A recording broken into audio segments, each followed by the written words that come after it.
Go. You are not mute. You are not muted. Yes, so if everybody could please mute unless they're having a speaking opportunity, that would be really helpful. Thank you. I need to change the name. So we just need to check everybody else is muted and we shall begin. So my name is Trish Whitham. I'm the coordinator at Nuclear Information Service, and I'm going to chair this meeting. So we have three speakers for you today. We've got Shannon Bugis, David Cullen, and Tim Street, and I'll introduce them individually as we go. Just a couple of housekeeping things. Please stay on mute unless you're speaking. If you'd like to pose a question, there will be a Q&A at the end about 3:30. And so you can either put questions in the chat or you can raise your hand and speak your question yourself. I think that's everything. So before we start, I'd like to, we're going to have a few words from the chair of British Pugwash, Peter Jenkins. Are you there, Peter? Oh, you're on mute, Peter. You can unmute.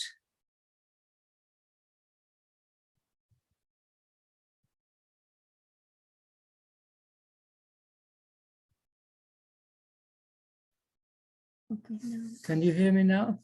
Yes. Thank you. Thank you. I can be extremely brief because I don't want to cut into the time available for our speakers.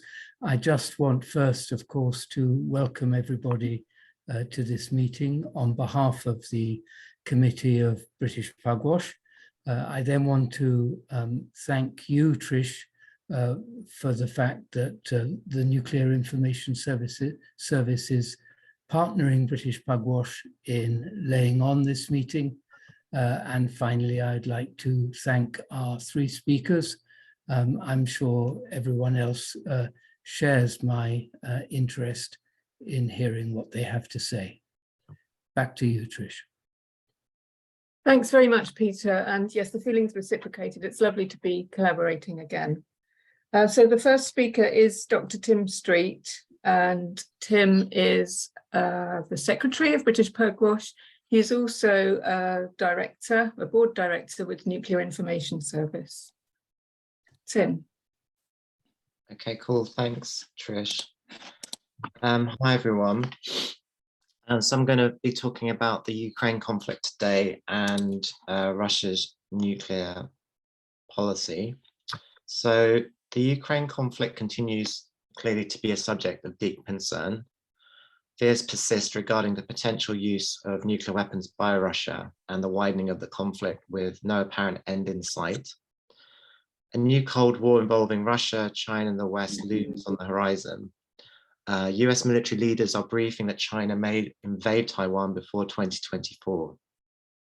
It can seem that World War III is around the corner and may have already begun as regional alliances form. So in this talk, I want to explore how we got here, how things may have been different, and how we can decrease tensions and avoid nuclear conflict. So how did this war begin and why did it start last February? So we should recall that in September 2021, the US issued a strategic statement that there was an open door for Ukraine to join NATO and that it would arm Kiev with advanced weapons. President Putin's decision to invade suggests he thought that if he was to prevent Ukraine joining Western ranks, it was now or never. Soon after the war began, US President Joe Biden said that Putin, quote, cannot remain in power. Had Washington set a trap to weaken Russia and bring about Putin's demise? Perhaps. There are certainly echoes of Russia's invasion of Afghanistan in the 1980s and the ensuing quagmire, with Soviet troops under constant attack by CIA-armed mujahideen. For example, since 2015, the CIA have been training Ukrainian armed forces. Putin may thus have judged that Russia needed to attack Ukraine while it retained a military advantage over it. But this decision has led Russia into its own quagmire. Ukraine now has around 700,000 troops facing around 150,000 Russian troops who are in bad shape with low morale. Russia's conscription efforts have been beset with problems, and it is reportedly running low on longer range missiles. Europe and NATO have united behind Washington's leadership. Russian public support for the war is waning, and elites are questioning Putin's handling of the conflict. Initially, Putin held back on using all means at his disposal, but as Russia retreats and as winter approaches, its military is increasingly using armed drones and targeting infrastructure and energy facilities. The Ukraine conflict has confirmed what many people in Western militaries knew before the conflict, namely that the Russian military is strong in some areas, such as nuclear weapons, but otherwise has limited power projection capabilities. Furthermore, the US is developing capabilities which Moscow sees as posing a serious threat to its nuclear arsenal, particularly as this reduces in size over time. US capabilities of main concern include its ballistic missile defense systems, currently in Romania and under construction in Poland, and precision strike missiles. We should therefore critically examine the claims that Putin wants to or has the means to create a new Russian empire. Russia's military power is clearly modest and is quickly being drained. We should also carefully think about the causes and consequences of the US wanting to degrade the Russian armed forces and fight the last Ukrainian, in the words of one retired US diplomat. For example, the Estonian defense minister has argued that it will take 2 to 4 years to rebuild Russia's military to its strength before the conflict. In 2024, Putin will face re-election. If he is planning to run, he will not want to have to justify a weak and defeated military to the Russian people. He needs a win and may lash out if there is no off-ramp. The stakes are rising steadily. The Ukrainian people are likely to suffer more, and the risks of nuclear weapon use are low but are prominent and growing. So what are the chances of a peace deal? At present, Moscow and Kiev are far apart. Last October, Ukrainian President Volodymyr Zelensky signed a decree ruling out talks with Putin. In September, Putin had threatened to use all means at his disposal to defend Russian territory, at the same time as declaring the annexation of 4 more Ukrainian regions. Subsequently, Ukraine submitted an application to join NATO. Zelensky had previously indicated a willingness for Ukraine to be neutral. A long-standing red line for Russia has been that Ukraine rules out joining the military alliance. In any case, there are several barriers to Ukrainian membership. For example, Ukraine couldn't realistically be defended by NATO because of the resources required to secure its long border with Russia.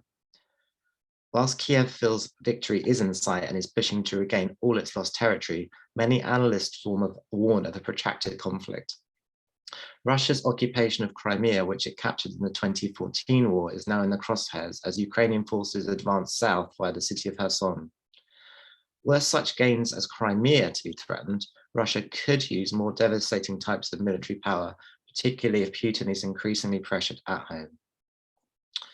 The rhetoric of Putin and other Kremlin officials has raised fears that Russia might use nuclear weapons first to break a stalemate or avoid defeat. We need to consider Russia's nuclear doctrine, which is laid out in its strategic documents, to understand Moscow's thinking in this area. The key document here states that, quote, "The Russian Federation reserves the right to use nuclear weapons in response to the use of nuclear weapons and other weapons of mass destruction against it and or its allies, as well as in the case of aggression against the Russian Federation using conventional weapons when the very existence of the state is threatened." Other Russian policy announcements have led analysts to assert that Moscow is raising the salience of tactical nuclear weapons. A heated debate has ensued over whether Russia might threaten to escalate to nuclear use to deter a conflict threatening the existence of the state. However, Putin stated in a 2018 speech that, quote, "Our strategy of nuclear weapons use doesn't envision a preemptive strike. Our concept is a launch under attack. Only when we become convinced that there is an incoming attack on the territory of Russia, and that happens within seconds, only after that would we launch a retaliatory strike." Whilst it is uncertain what Russia's actual nuclear doctrine is, what is certain is that the direct involvement of US and NATO in the conflict would increase the potential for nuclear use by Russia. A continuation of Ukrainian drone strikes into Russia could also cause some sort of escalation.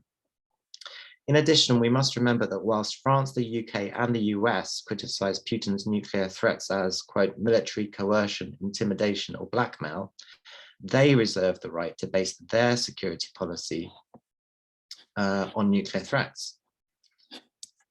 These three states justified their nuclear posture at a high-level international conference in July as, quote, serving defensive purposes, deterring aggression and preventing war. As Paul Rogers has noted, the UK's own nuclear posture is based on first use, with several options for the use of lower yield warheads.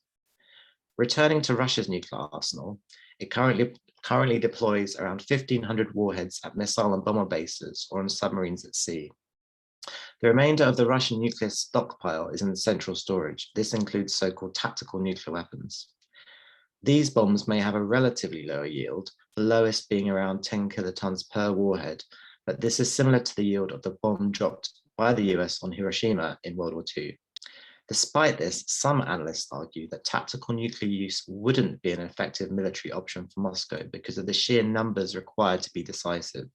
For others, a demonstration detonation in an unpopulated area, a high altitude explosion using an electromagnetic shock, or an underground test may be more feasible. Yet each of these options would themselves carry significant political costs. The case therefore remains that it is not possible to know Russia's exact plans in this area, but it would be prudent not to put Putin and the Kremlin in a position where nuclear use seems like their least worst option. So to wrap up and conclude, Russia is waging an illegal war of aggression, likely involving multiple war crimes, but there were opportunities to both avoid the war and end it in its early stages. The main aspects of the potential peace deal are known. Key factors include significant autonomy for the Donbass region to be determined by a referendum run by international officials, Ukraine adopting neutral status, and the status of Crimea to be revisited at a later date. Other key questions will include the sanctions regime and security guarantees. Ultimately, we need a plan to end the war to prevent more Ukrainian and Russian lives being wasted. Even victors need a plan for the peace. Russia and the Ukraine are not going anywhere, and nor are there essential security concerns. But if the West's endgame is regime change in the Kremlin, this war could drag on indefinitely. Putin will one day leave office, but his fate and successor need to be chosen by the Russian people. We therefore need to think about how the West should behave if it wants Russia to move towards democratic rule and stop relying on fossil fuels and nuclear weapons. The priority must therefore be a peace deal that enables future cooperation between East and West on arms control and disarmament and concentrates national resources on fighting the climate crisis. Thank you for listening, and I look forward to hearing your questions.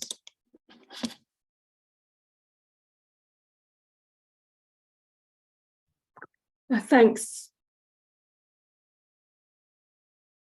Thanks very much, Tim. Okay, so we're going to move on to our next speaker. That was a very insightful session. Thanks so much for that, Tim. So the next speaker is David Cullen, who is the Director at Nuclear Information Service. He's also our main researcher and report author. He's going to talk a bit more about nuclear weapons and the modernisation. Hi there, and thanks very much to Pugwash for co-hosting this webinar. I'm going to talk a bit about our research, which we published earlier this year in September and August, in a report called Extreme Circumstances. This report looked at a number of things. The primary focus was the UK's replacement warhead programme, but we also looked into the UK's lower yield nuclear capability and its current status. I'll towards the end of my this talk, hopefully the links with Ukraine will become clear. I'll get into those later. But first of all, the lower yield capability. So this is something that the UK government was quite unabashed about discussing in the early years of the Trident programme. At the time, the UK was in the process of phasing out its so-called tactical WE-177 air-launched nuclear weapons, and the government was keen At the time, government was keen to make it clear that lower yield nuclear weapons was still something that the UK could field. The exact form that this lower yield capability took wasn't made public, but it was something that was discussed as a capability the UK had. When we looked into it as part of the extreme circumstances report, it seemed quite clear, all the evidence pointed towards this capability having been delivered by a variant of the UK Trident warhead that had a dummy secondary. So that is the secondary stage of the thermonuclear warhead was replaced with an identical but non-active component. So the only nuclear yield from the explosion of this variant would have been the primary, the lower yield part of the warhead. It seems to have been tested in this configuration in the early 1990s before the moratorium on live testing.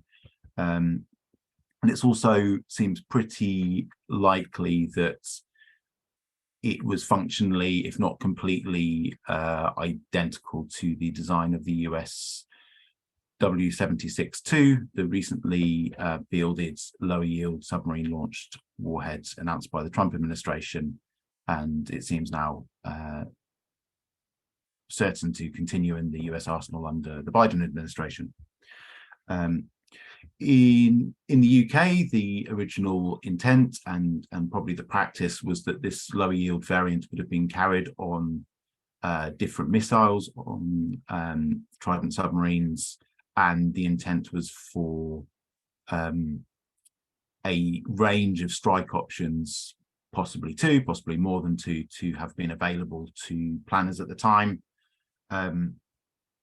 It seems, although we don't have any hard evidence, that this practice, and indeed possibly the actual stock of these variant warheads, was discontinued in the 2010s. At that time, we had some quite clear information about the numbers of missiles and the numbers of warheads that were carried on Trident submarines as they went out on patrol, the UK's Trident submarines, I should say. And the potential for this practice of carrying a range of warhead loads was somewhat diminished by the numbers and the clarity about the numbers. So it may have been discontinued at the time. However, since the integrated review in 2021, where the UK made a surprise announcement that it was going to increase the cap on its nuclear weapon stockpile, and also it was going to discontinue providing a lot of this informational clarity about warhead and missile loads on the submarines. I think a question mark has arisen about whether this lower yield capability remains discontinued.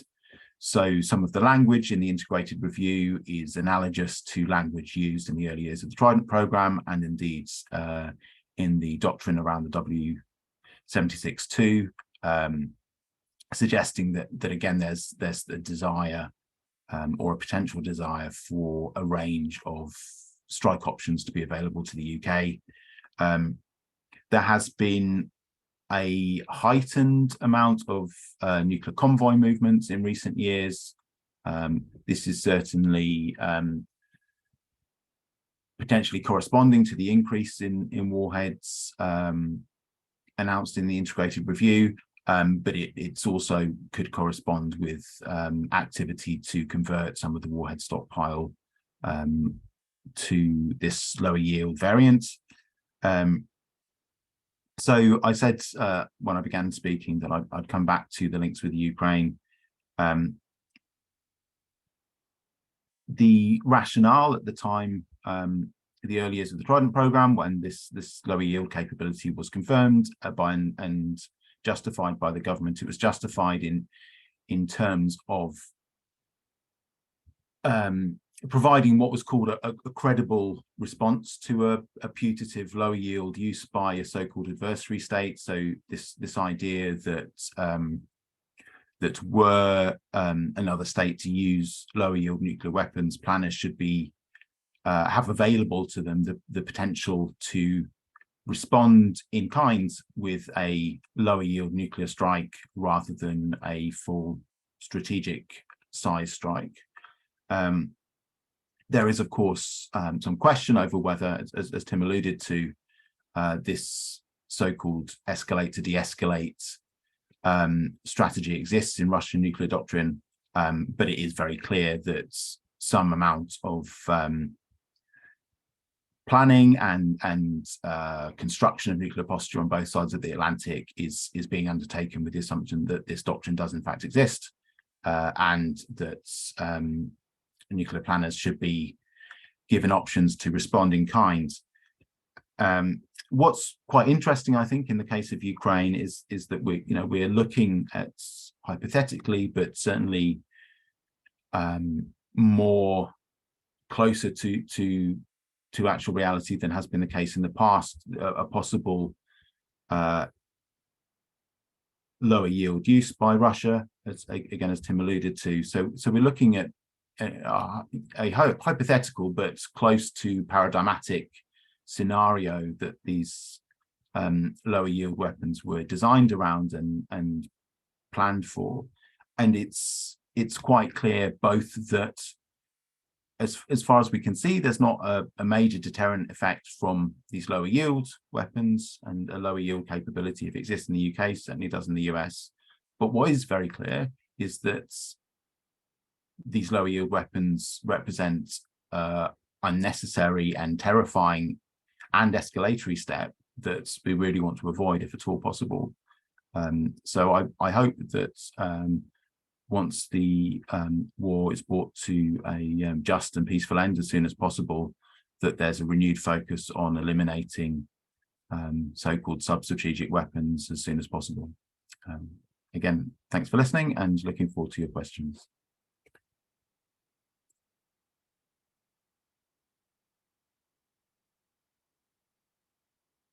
Thanks very much for that, David. So our final speaker, can you hear me? Our final speaker today is Shannon Bugis from Arms Control Association, where she's a senior policy analyst, and she also writes for Arms Control Today. Over to you, Shannon.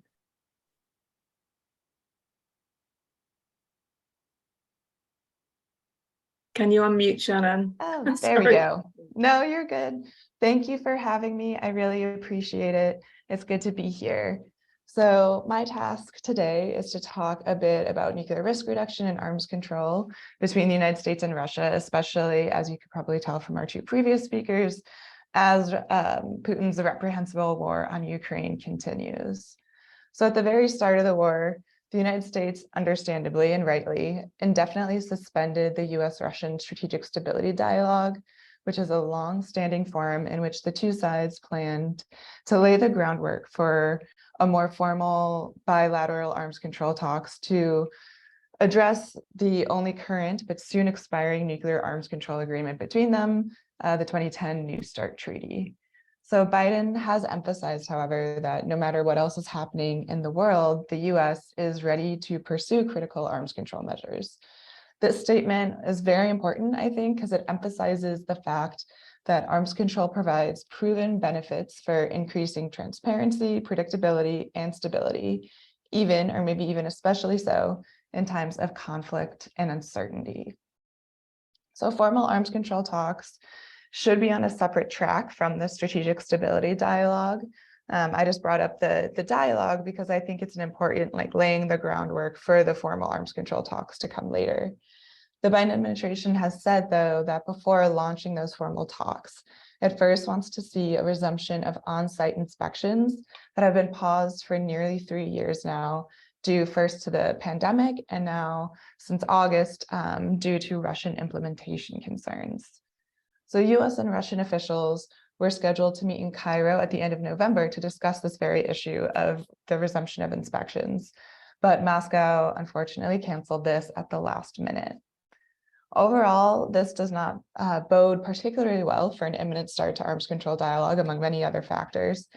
This is a concern, however, as the time before New START expires in February 2026 is winding down. And if New START does expire with no replacement or no agreement to continue adhering to it, the US and Russian nuclear arsenals will be without constraints for the first time since 1972. Launching these formal arms control negotiations on a New START replacement, as Russia continues to commit more illegal atrocities in Ukraine, will take tremendous political will. And I do want to emphasize that Washington having arms control talks with Russia does not mean that the United States approves of Russia's illegal actions in Ukraine. I think that is a point that we take great effort to emphasize, particularly in politicized DC and Congress right now. So and we're emphasizing this in the importance of arms control because given the risks that the Russian nuclear arsenal poses, it remains essential that the United States, with support from its allies and partners, engages in the serious nose-to-the-grindstone negotiations with Russia, because a Russian nuclear arsenal with no limits or transparency would only heighten the risks of unintended or intended nuclear escalation and miscalculation in areas of conflict, such as Ukraine. So the first two steps I view that Moscow and Washington should take as soon as possible is to, one, launch those formal bilateral negotiations on a new arms control framework. And framework, that word in particular, is kind of what the Biden administration has landed on to talk about a post-New START world. And then second, to end the Russian restriction of New START on-site inspections at its nuclear facilities subject to the treaty, and to cooperate in the resumption of those inspections soon thereafter.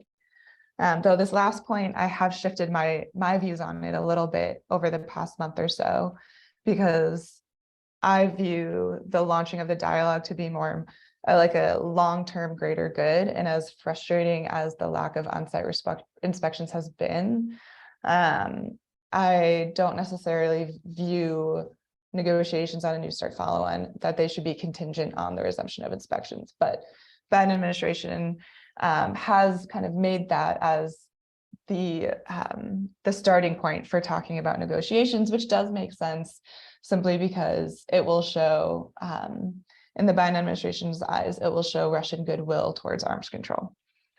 So to speak more specifically about the main objectives, the possible main objectives for the new arms control framework, it should first of all prioritize the establishment of central limits that further reduce the size of US and Russian strategic nuclear arsenals, as well as incorporate new nuclear weapon capabilities. So the new limit for strategic nuclear warheads could be lowered from 1,550 to 1,000. And this rests on the fact that in 2013, the Obama administration determined that the US nuclear arsenal could be reduced by up to 1/3 below the New START level without any ill effects on US national security and nuclear deterrence. Yes, it's been 10 years, and although the strategic environment has changed since then, with particularly Russia's new nuclear weapon delivery systems, as well as China's expanding nuclear arsenal, so have US nuclear weapon systems advanced in their abilities. And so at the end of the day, like for like limitations are not particularly helpful in today's day and age. On this issue of central limits, at the very least, if the United States and Russia arrive in 2026 with no new arms control arrangement or framework, the two countries should make a mutual commitment to continue adhering to the current central limits of New START until such an arrangement is in place. And again, the lowering the central limits is ideal. So continuing in this somewhat of an ideal world, once those central limits are taken care of, if we then are in a place to add on to the arms control agenda, the United States and Russia could consider that the new arrangement also prohibit the development or limit the deployment of at least some of the types of missiles formerly banned by the INF Treaty. This treaty, which the United States left in 2019, banned all ground-launched nuclear and conventional ballistic and cruise missiles with ranges between 500 and 5,500, 5,500 kilometers. The motivation to pursue a variation of the INF Treaty rests on the fact that neither the United States nor Russia can afford another expensive, unnecessary arms race with another class of weapon.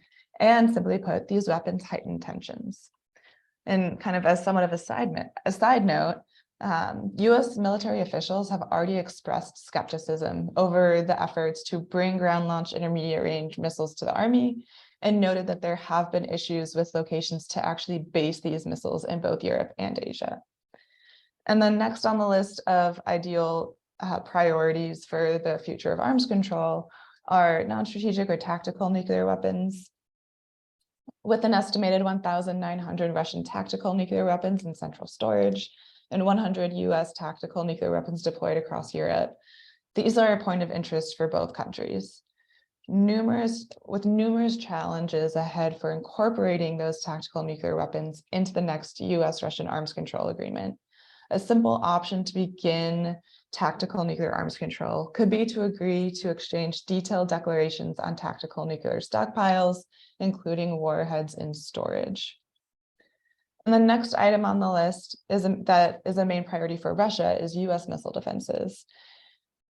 Honestly, given Russian as well as Chinese long-term concerns about US missile defenses, there is almost no way in which a new arms control arrangement would be reached without addressing US missile defense systems. These systems, particularly those meant to intercept strategic threats, do not perform reliably and effectively even under the most scripted of circumstances, and therefore do not provide reliable protection, making it at the end no great loss to agree to reasonable limits on those systems. Lastly, the new agreement should maintain an on-site inspections and verification regime similar to that of New START that continues to provide valuable information that cannot necessarily be attained through other avenues.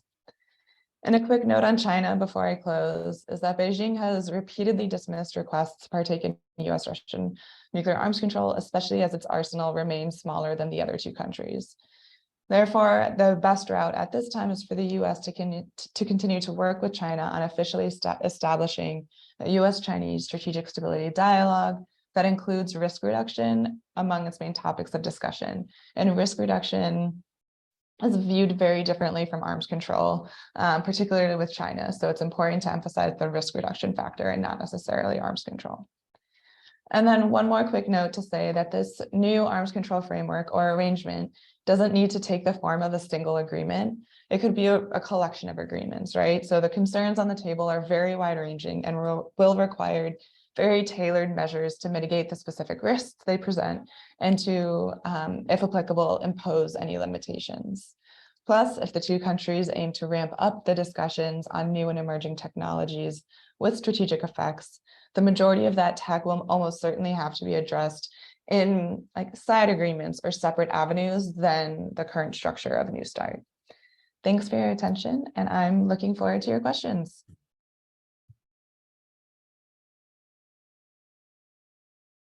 Thank you very much, Shannon. That was, yeah, fascinating insight, and everyone can stay up to date with what's happening by looking at the arms control. Is it armscontrol.org website and Arms Control Today? Can you hear me? Yeah, okay, good. Right, so we'd like to open it up now. So if anybody's got any questions, I'm sure some of the panelists will also have questions. You can raise your hand and we will try to get to you, or you can post your question in the chat. Who's first?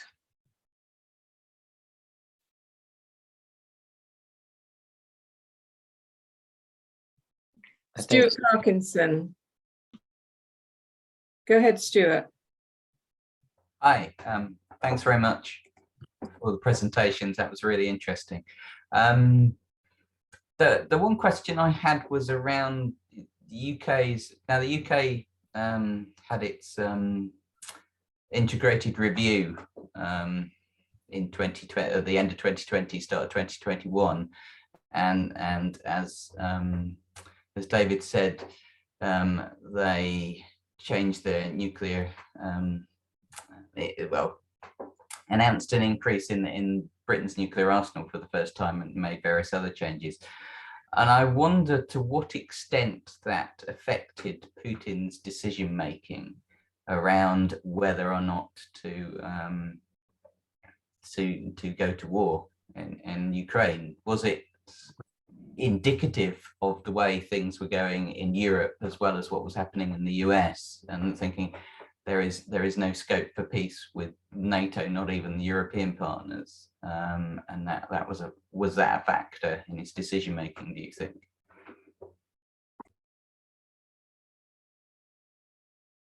Who would like to take that question from Stuart? Stuart, you're with Scientists for Global Responsibility, is that right? Yeah. Yeah.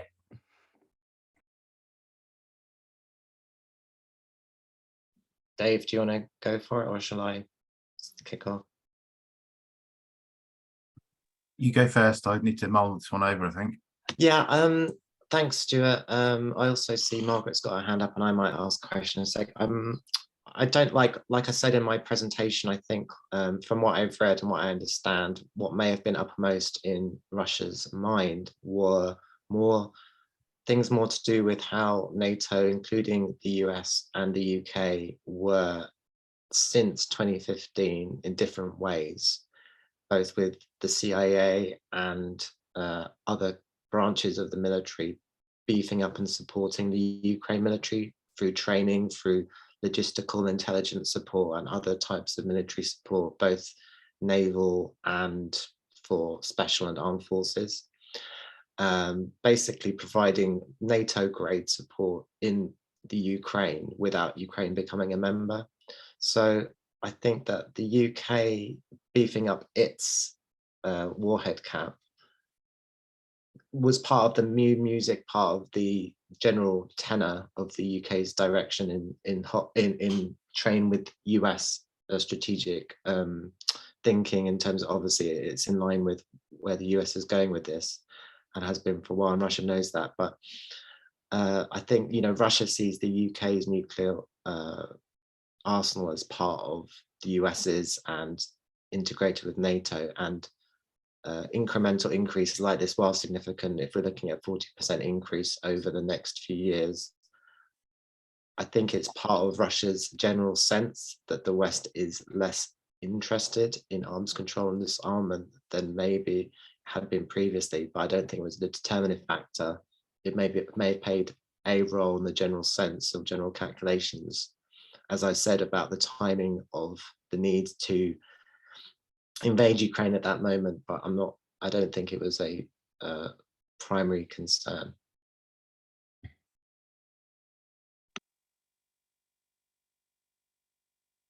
Okay, thanks both.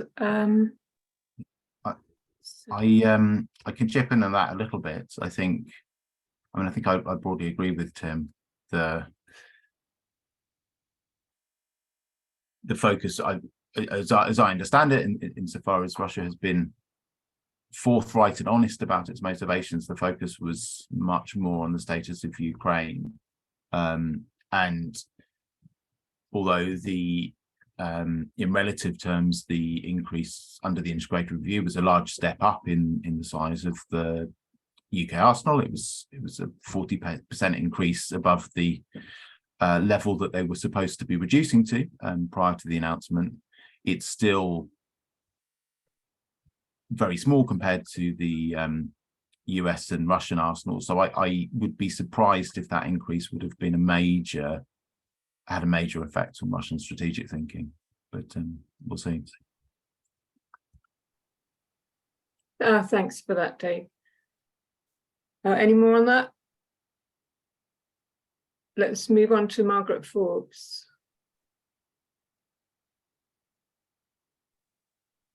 Hi, good afternoon.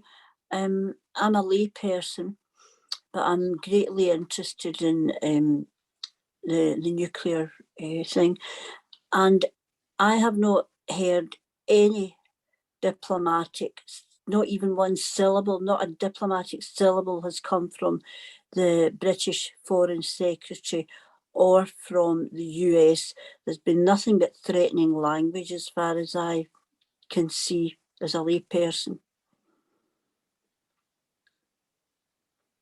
That's more or less a comment rather than a question. Thanks, Margaret. Does anybody like to respond to that?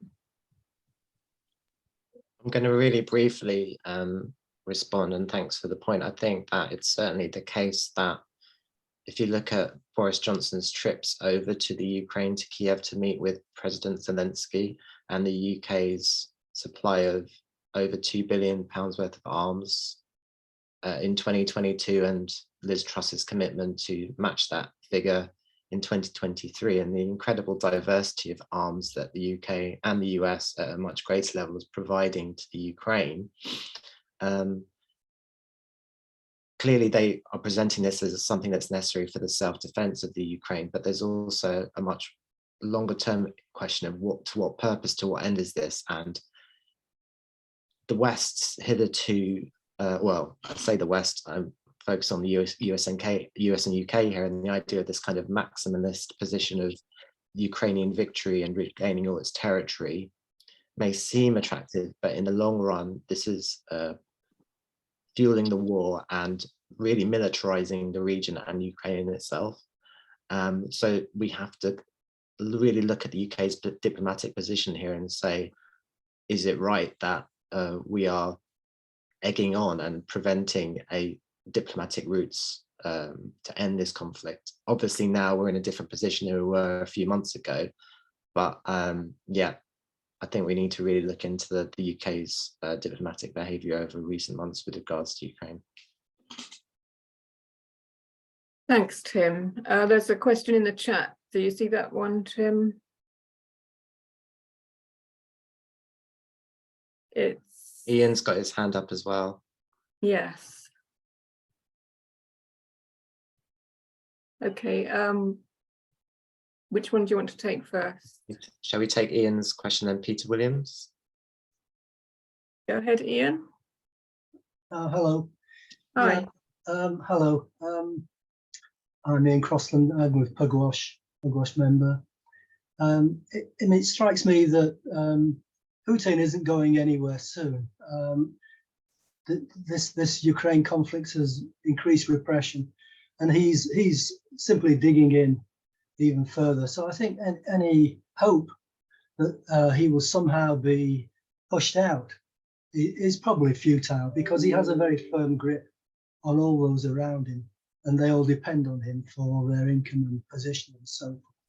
And you know, the way things have been going there, it's clear he's just digging himself in, and he'll only be 72 in 2024. So I don't see him going anywhere very soon.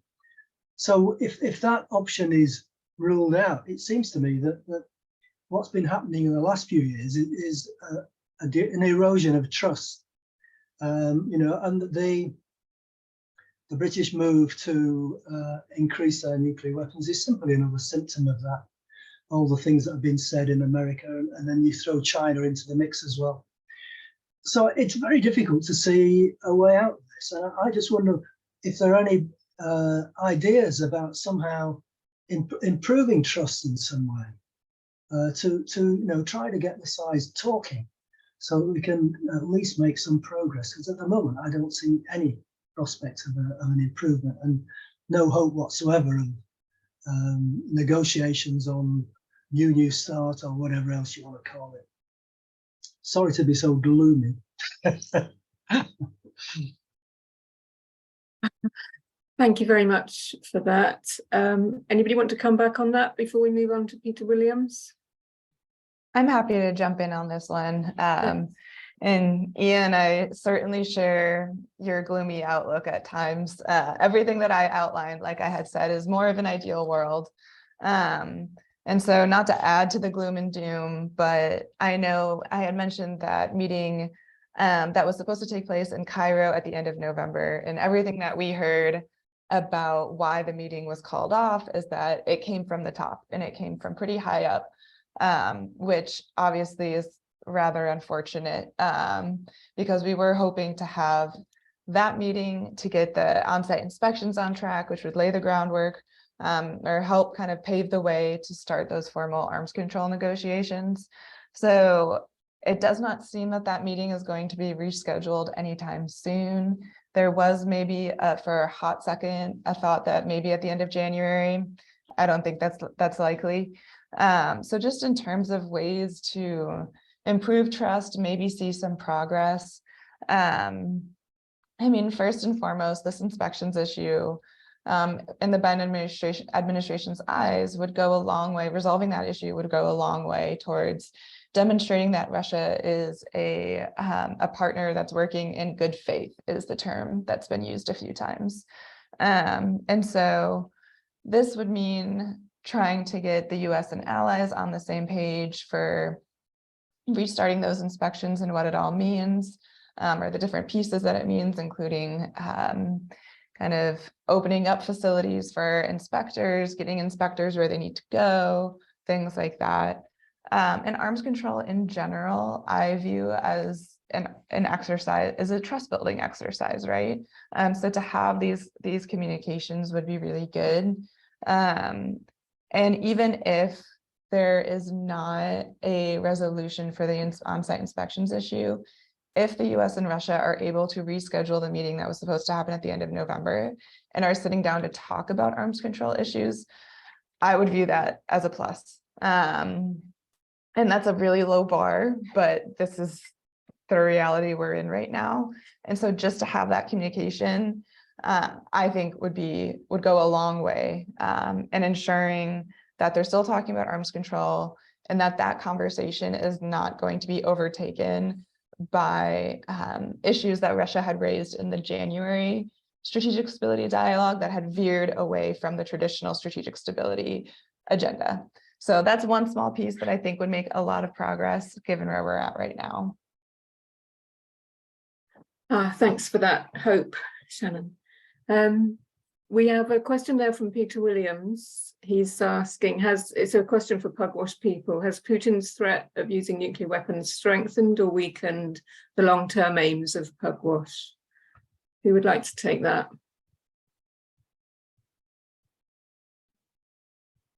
I'll answer very briefly, but I'm conscious of talking a lot, so I'm gonna, after I talk, pose a question to David and Shannon, if that's okay. So the question is about whether if I can read it again, has Putin's threat of using nuclear weapons strengthened or weakened the long-term aims of Pugwash?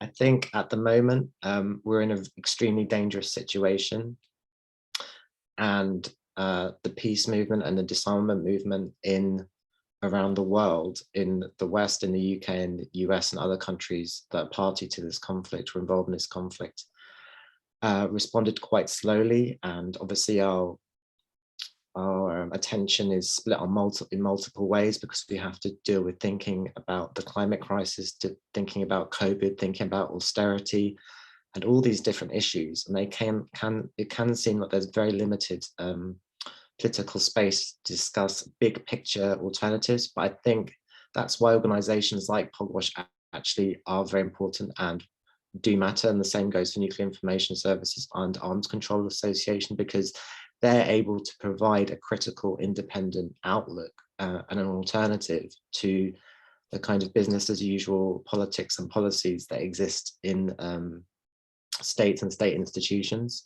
Now, obviously, whether we can make a difference and actually change to some degree the course of policy and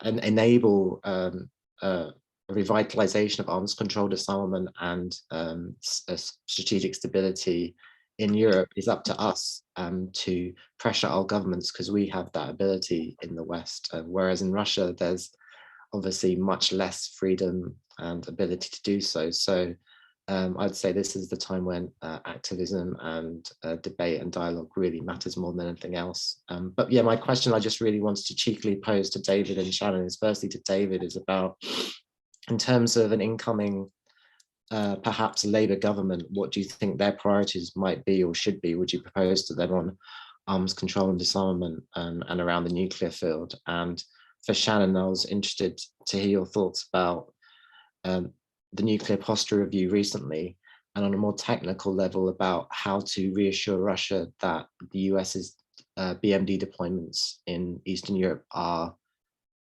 couldn't possibly be reconfigured for offensive purposes. So I'd be interested to hear both your thoughts on those questions, if that's okay. And I know that then there's other questions. Thanks.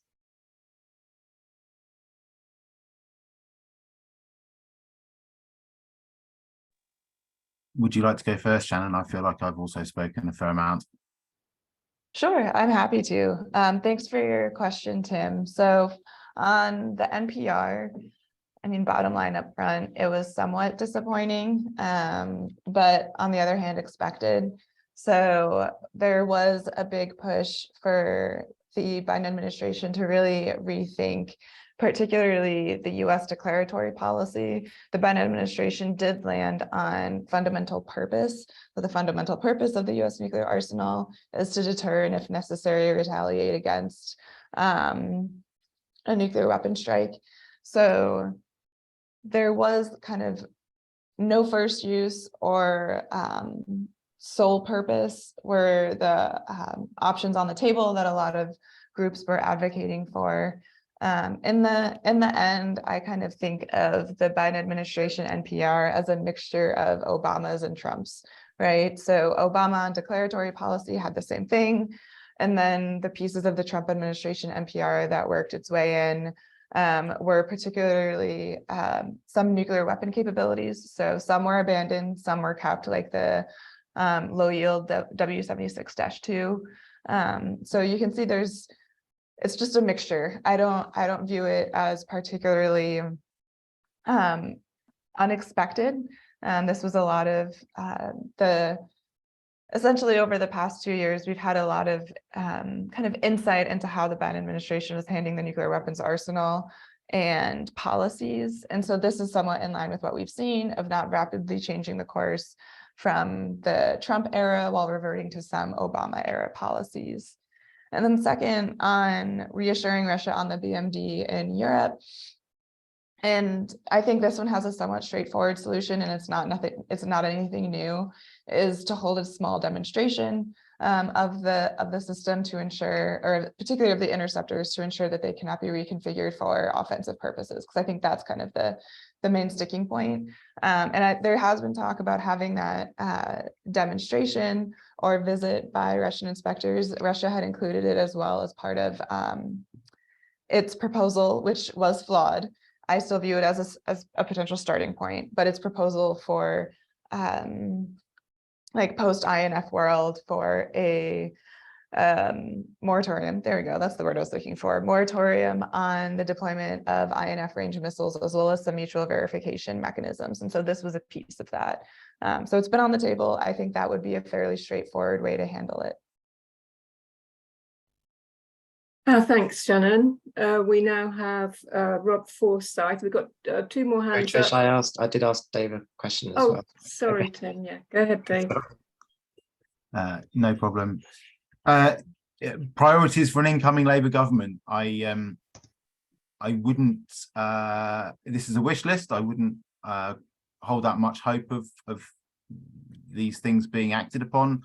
But were I to compile a wish list, I think I would really like to see some clarity on what I've been talking about today. This lower yield capability. I'd like to see a statement on its current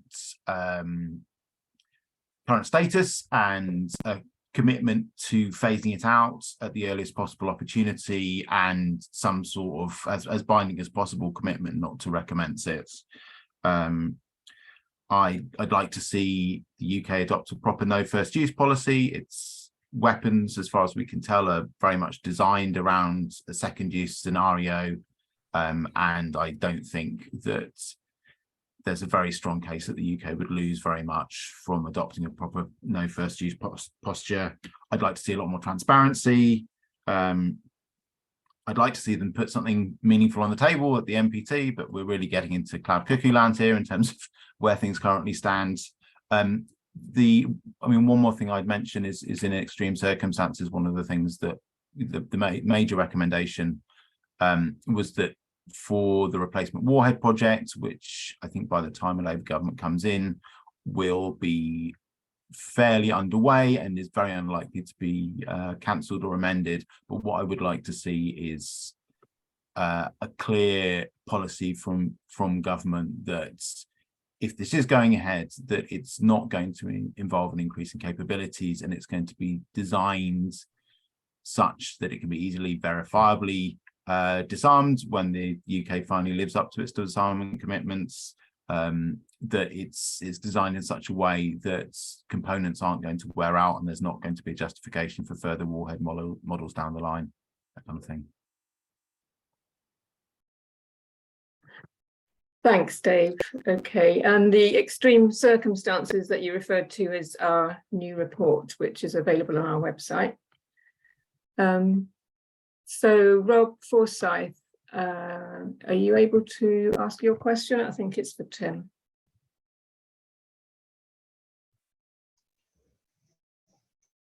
Thanks, Trish. Now I've got the technology sorted out. Yes, two quick observations first. The new Dreadnought class submarines, of course, carry less warheads than do the Vanguard class. They only carry 96 warheads each, which perhaps puts in perspective the increase in warheads may be more political than practical.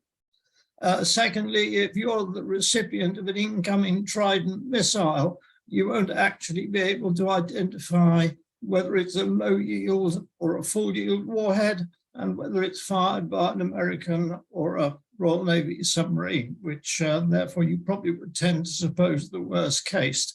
So the firing of a low yield warhead might not necessarily have the effect you desired of indicating less threat.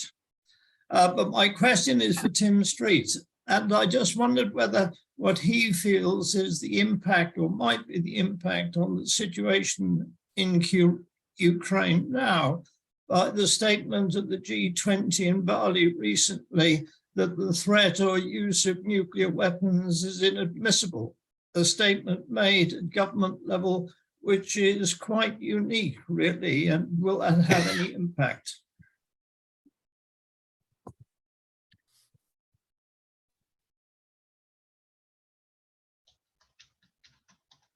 I'm muting myself.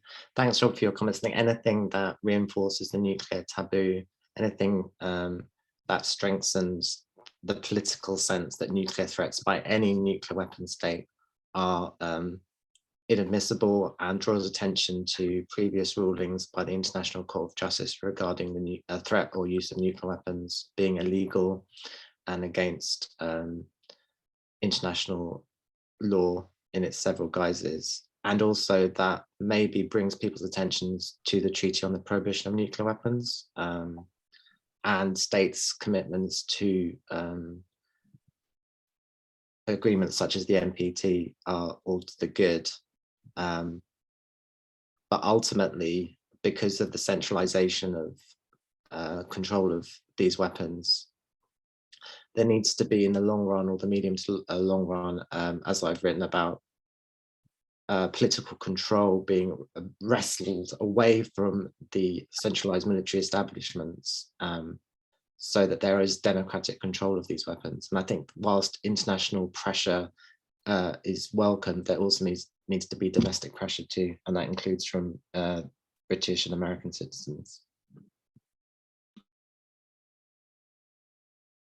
Thanks, Tim and Rob. So we're running short of time now, so we're going to need to speed up a little bit, but we have a question now from Augustine Blanco Bazan. Go ahead, Augustine. Thank you very much. I'm a Pugwash member. It has been already said that apparently Putin's strategy is not going anywhere, but may I just correct it? Putin's strategy may be not to go anywhere. He can sit and wait and go on with the same thing, really.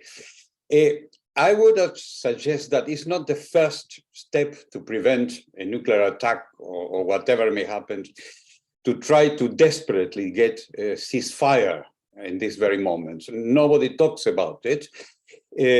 Apparently, Mr. Zelensky doesn't want a ceasefire unless he reconquers Crimea. And well, nobody seems to have to develop this strategy really to get the ceasefires as the first step to start talking and to start negotiating in the way it has been suggested. It's a little bit a question or a comment, yeah.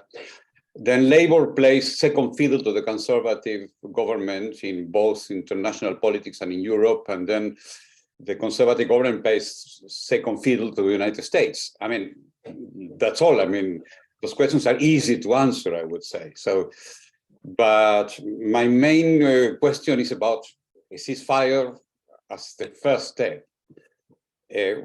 What do you think about it? I mean, sort of, is it not the best way of preventing a nuclear attack in the world we are, in the situation we are facing now?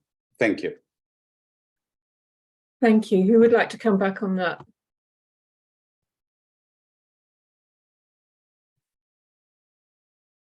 Tim. Oh yeah, I mean, I'm kind of hesitating because I didn't want to continue talking, but very briefly, yeah, I think that obviously the pushback on there being a ceasefire by people who argue that this will give Putin and the Russia breathing space to rearm, to retrench, to train up its military, and to have another go, have another bite of the cherry.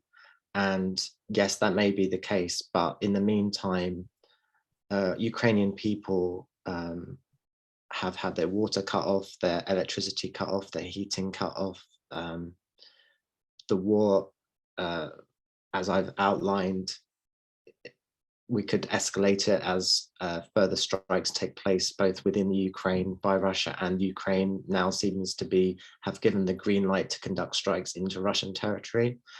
As regional actors get further involved through arming each of the different sides, the war could spread to other parts of the region.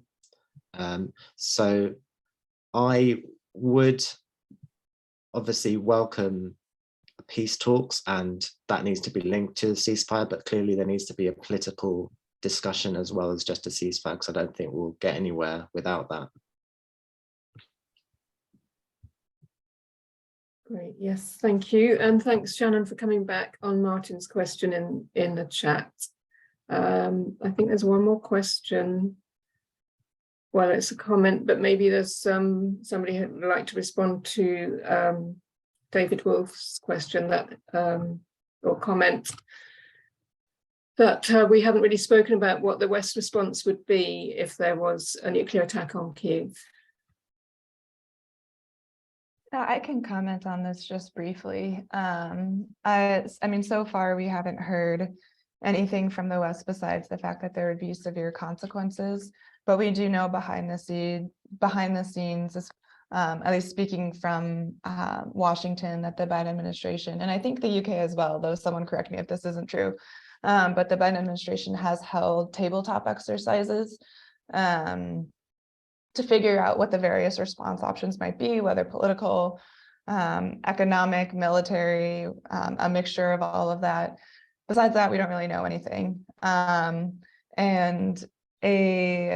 mean, France has ruled off responding with nuclear weapons a few weeks ago. And so beyond that, we don't have much information, but that is something that, I mean, it's an ongoing conversation. It's something that we continue to ask officials about. I don't anticipate getting any more information simply because the administration doesn't want to reveal it. But that's at least kind of some of the background stuff that's happening on that issue, if that's helpful. Thank you. We've got one final question. Did anyone else want to come back on that? Well, Trish, I was going to say behind my questions, Tim Street, I think I was correct in reading somewhere that both Biden and NATO Secretary General Stoltenberg had said, well, were a tactical nuclear weapon to be used, the reaction would be massive, overwhelming conventional attack on Russia, which would devastate Russia. So I was wondering whether there was a shift away from a nuclear response to a massive conventional one, and whether the G20 statement had been in line with it. That was behind my question. Thanks for clarifying.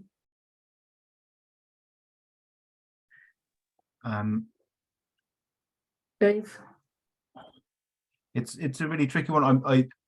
My which is not contradicting anything anyone said. My sense is that appears to be the type of response that would be fielded were this to happen, and I think that's why in my talk I said that I feel that the lower yields nuclear weapons actually when push comes to shove, are an unnecessary and dangerous option to have rather than a useful one. I think it quite clearly, both for domestic and probably also for what they perceive as strategic reasons, the Biden administration don't want to rule out a nuclear response. But it seems that, you know, for example, the position of China vis-a-vis pressurizing Washington post a putative nuclear response would make a conventional response much more likely to have the desired effects and better consequences as far as Washington's concerned. Thanks, Dave. Margaret, you had a final question just before we close? There you go. Final comment is the talk of nuclear response. US, I think Shannon said that the US wants a nuclear arms so that they can retaliate against a nuclear strike. Sorry, was that muted? Did you hear me? No, we heard you. All right, right. So does nobody understand that a retaliatory response is mutually assured destruction and we're all dead? Or is that just a stupid response, a stupid question from a lay person who's a peace activist? Thank you. Yeah, thanks. I think I caught most of what you said, Margaret. And just that is mutual assured destruction is part of that policy, right? And I think if I'm understanding right, or I'm trying to pinpoint exactly what part you had mentioned from my remarks. And I just want to emphasize, similar to what Tim and David did, that the Biden administration has not necessarily ruled out a nuclear response in total, which I certainly view as, I hope that they do. Thus far, they have said that they don't see any reason to change US nuclear posture in response to what's happening in Ukraine. So I view that as like a good sign. Though they haven't necessarily said nuclear weapons are entirely off the table, everything else suggests that that is the case. And so I view that as a good step. Thanks very much, Shannon. So I think we are coming to the end now. It's 4:10. So anything that we have missed that's in the chat, we'll try to get back to people individually.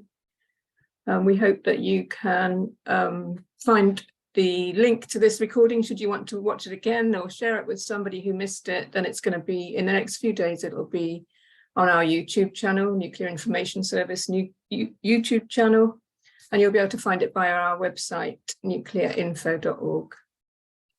Otherwise, it just remains for me to thank all of our speakers very much for coming along for this important discussion, and thank all of you participants also for coming and joining in and for your questions. Thank you. Goodbye.